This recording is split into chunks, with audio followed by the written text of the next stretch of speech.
为了要解决森林几年来这个粪扫问题，县政府去年10月采用移动式粪扫变再生燃料设备，今年正式启用。这粪扫处理了后，会变作是规地再生燃料，才提起来轻下烧。不过，未了乡大会也烦恼讲，这款的再生燃料会造成空气污染，要求乡内要爱设 PM2.5，也个 PM10的监测站。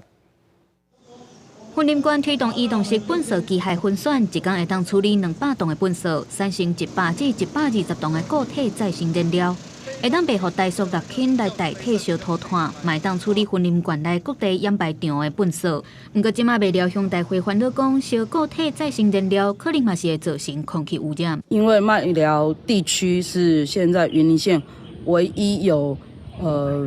垃圾焚化炉的一个位置。 那担心未来云林县的所有垃圾以及未来的 SRF 是否会造成麦寮地区